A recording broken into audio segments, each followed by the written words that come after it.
सोचिए, अगर हमारी आंखों और कानों पर ही भरोसा ना रहे तो? मतलब जो हम देख रहे हैं, जो सुन रहे हैं, वो सब झूठ हो?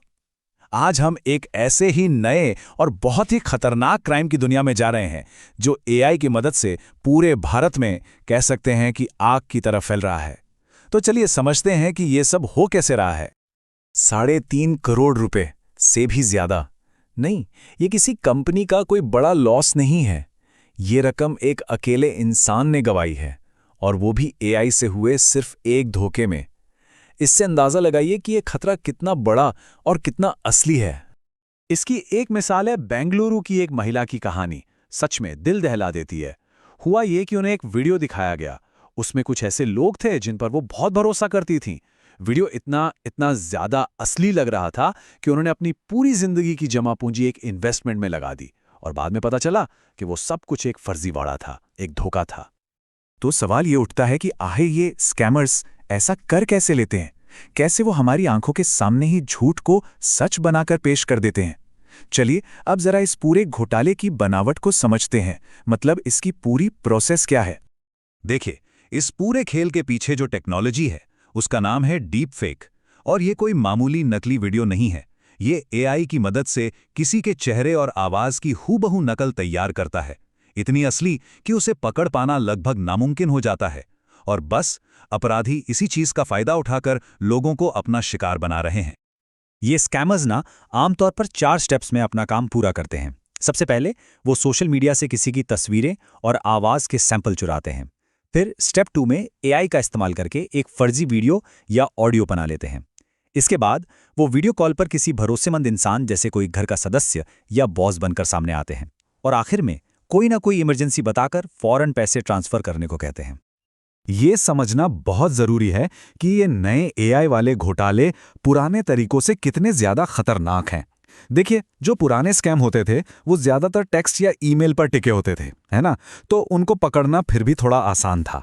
लेकिन ये जो एआई स्कैम हैं, ये तो असली वीडियो और आवाज का इस्तेमाल करते हैं। ये इतने रियल लगते हैं कि हमारा दिमाग पहली बार में उन पर शक कर ही नहीं पाता। और ये स्कैमर्स किसी का भी रूप ले सकते हैं, मतलब किसी का भी, घर के किसी सदस्य का, किसी फेमस सेलिब्रिटी का, या यहां तक कि देश की वित्त मंत्री तक का। अभी हाल ही में ऐसे कई मामले सामने भी आए हैं जहां बड़े बड़े सरकारी अफसरों के नकली वीडियोस बनाकर लोगों के साथ धोखाधड़ी की गई। ठीक है, टेक्नोलॉजी की बात तो समझ में आ गई, लेकिन असली सवाल तो ये है कि हम लोग आखिर इन जालों में इतनी आसानी से फांस क्यों जाते हैं? चलिए अब जरा इसके पीछे की साइकोलॉजी को समझते हैं। इसका जवाब ना एक सीधी सी लाइन में छिपा है। भावनात्मक भरोसा शक पर भारी पड़ जाता है। मतलब जब हम किसी ऐसे इंसान को देखते या सुनते हैं जिस पर हम भरोसा करते हैं, तो हमारा दिमाग लॉजिक लगाना बंद कर देता है और इमोशंस वो सब कुछ टेक ओवर कर लेते हैं। सोचिए, जब किसी अपने की आवाज़ कानों में पड़ती है या उसका चेहरा सामने दिखता है, तो दिमाग में फौरन एक इमोशनल कनेक्शन बन जाता है ना? बस ये धोखेबाज इसी कनेक्शन का, इसी भरोसे का फायदा उठाते हैं और हमारी सोचने समझने की जो ताकत है उसे कमज़ोर कर देते हैं।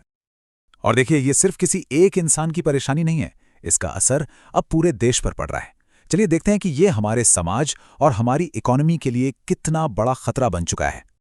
70,000 करोड़ रुपए, ये एक बहुत ही चौंकाने वाला आंकड़ा है। एक अंदाजे के मुताबिक 2025 तक भारत को डीप फेक फ्रॉड से इतना बड़ा फाइनेंशियल लॉस हो सकता है। तो आप सोच सकते हैं कि ये प्रॉब्लम कितनी ज़्यादा सीरियस है। और पैसों का नुकसान तो सिर्फ एक हिस्सा है कहानी का। इसके अलावा इस टेक्नोलॉजी से कई और खतरे भी हैं, जैसे कि पहचान की चोरी, मतलब आइडेंटिटी थेफ्ट, झूठी खबरें फैलाना, ब्लैकमेलिंग, और सबसे बड़ी बात, मीडिया और सरकारी संस्थाओं पर से लोगों का भरोसा ही खत्म हो रहा है। तो ठीक है, प्रॉब्लम तो बहुत बड़ी है, लेकिन इसका ये मतलब नहीं कि हम कुछ कर नहीं सकते। ऐसा नहीं है कि हम लाचार हैं। तो अब बात करते हैं कि इस डिजिटल धोखे से खुद को बचाया कैसे जाए। कुछ बहुत जरूरी बातें हैं जिन्हें हमेशा ध्यान में रखना चाहिए। सबसे पहला और सबसे जरूरी, वेरीफाई करें। मतलब अगर कोई वीडियो कॉल पर पैसे मांगे, चाहे वो कोई अपना ही क्यों ना लगे, कॉल काटिए और इसके दूसरे नंबर पर फोन करके कंफर्म कीजिए। दूसरा, सेफ रहिए। अपनी personal details, photos, voice notes, ये सब ऑनलाइन कम से कम शेयर कीजिए। और तीसरा, रिपोर्ट कीजिए। अगर जरा सा भी कुछ गड़बड़ लगे तो फौरन साइबर क्राइम अथॉरिटीज को रिपोर्ट करें।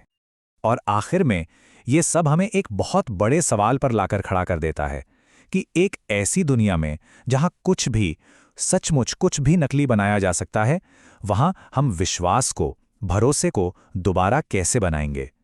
ये एक ऐसा सवाल है जिसका जवाब हम सबको मिलकर ढूंढना होगा।